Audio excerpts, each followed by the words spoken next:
When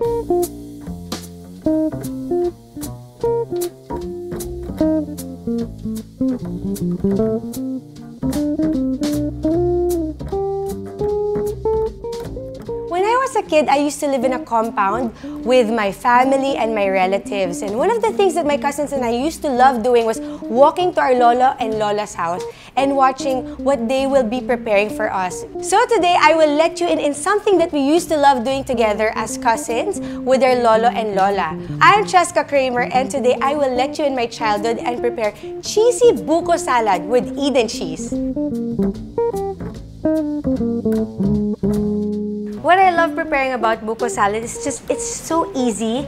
It doesn't take much effort. And you know, Doug and I love doing this also with the children because you don't have to panic that they might get hurt in the kitchen. Actually, when Doug and I prepare in the kitchen, it reminds me so much of my childhood memories because, you know, the children sit down in the table counter and they start talking and telling stories. When I look at my children, I think to myself, that's exactly how I was when I was growing up.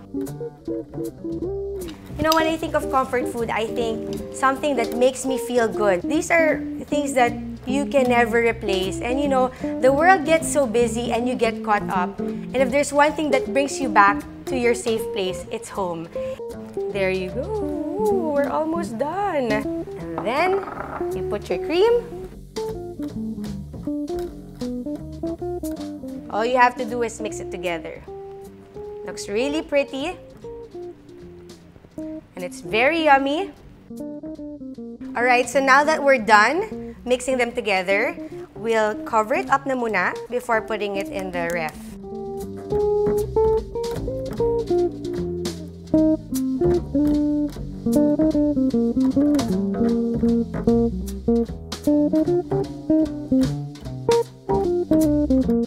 So there you go, after 4 hours, our cheesy buko salad is ready. But of course, we have to garnish it first with Eden cheese para mas malinamnam. At syempre, creamier, di ba? You can never go wrong with cheese when your children are around.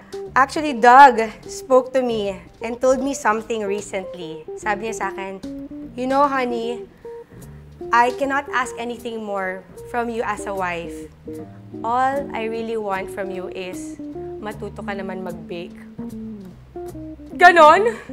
Pero alam mo, it made me realize that we have to try to do something out of the box. And for me, that's trying to do something out of the box.